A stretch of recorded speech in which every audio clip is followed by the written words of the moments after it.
Hi guys, welcome back to my channel. Thanks again for watching. In today's video, I'll be making homemade elderberry syrup and fire cider for my family. Fall and winter is here, which means cold and flu season does come knocking.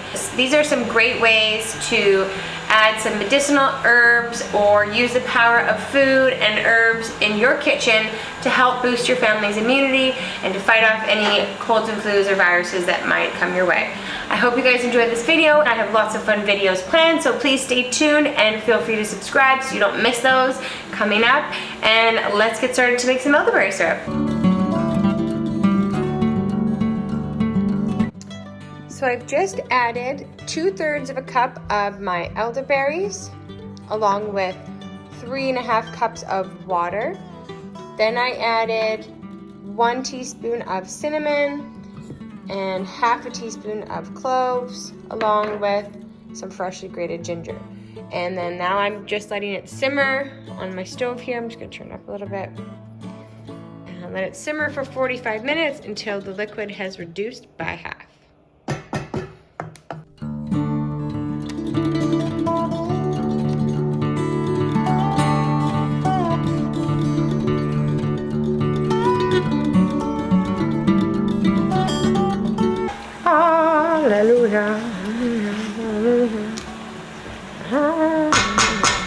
It's definitely reduced.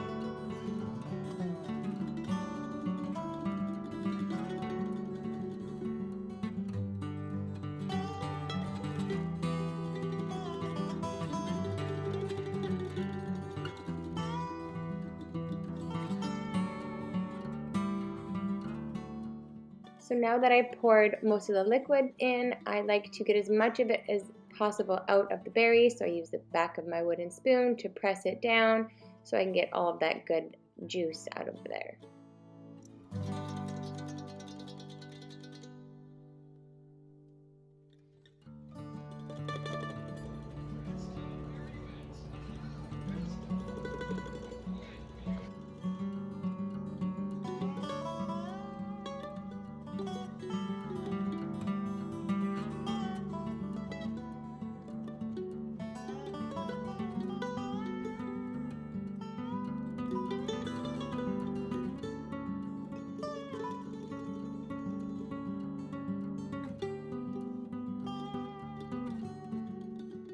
Now you're going to want to go ahead and place your prepared elderberry syrup in a glass bottle. I like to use the amber bottles because it does preserve the plant matter and helps it to stay fresh longer.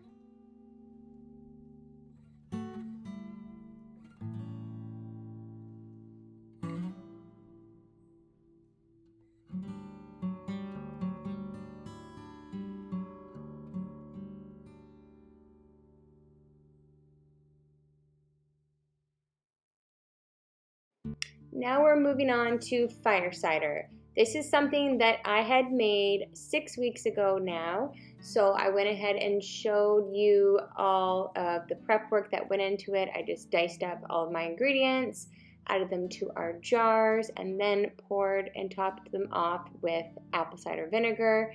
You're gonna want the raw apple cider vinegar. You want all the good benefits from that.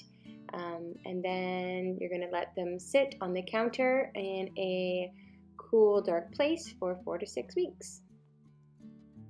I will put the recipe for what I used in the description box below so you can reference that. This is the fire cider. It has been sitting here for about 6 weeks now, so I'm going to strain it off and add some honey and then give it a try.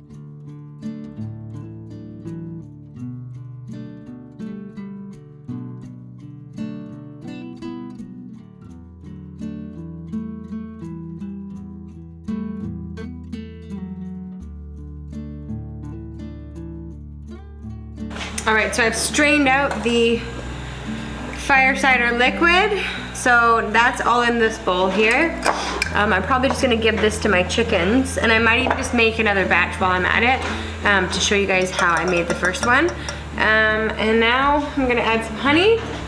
We're gonna give it a taste. Very scared. It smells very potent. I'm not gonna lie.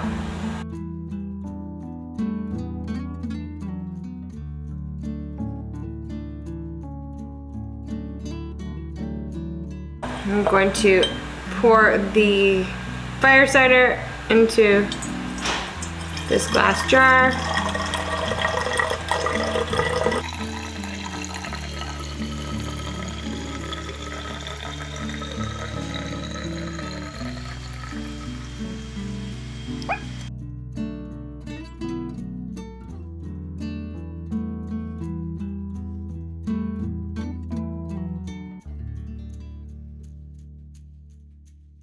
I just took a shot of this and I recorded it, or I thought I recorded it, but I didn't. So, yeah. Let's just do this. What's the best way to drink this? Somebody please tell me. It's a lot. I think I put too much onions in ours. And garlic. It's very potent.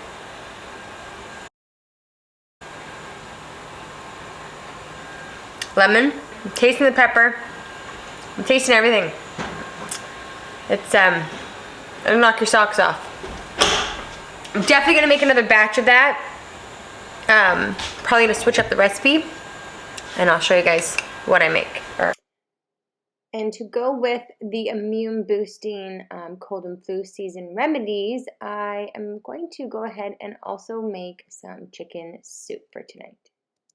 For dinner, I'm going to make a chicken soup. I have a leftover rotisserie chicken that has just been sitting in my fridge for the last day, and I'm going to stick it in my Instant Pot with some water, chopped up onions and carrots, and turn that into broth, and then add some noodles and chicken noodle soup. That's going to be for dinner. So I've just stuck my rotisserie chicken, what was left of it, the carcass, in the Instant Pot with the water, and I chopped up an onion, some carrots and celery, and now I'm just gonna stick it onto the broth option, and we will have chicken soup for dinner tonight. Once your broth is ready, you're gonna go ahead and strain it, and then I've just added it to a pot here, and I've added some other vegetables. You can add chicken or turkey or noodles, whatever you prefer, and then serve it up to your family, and it's great for cold and flu season, keeping everybody healthy.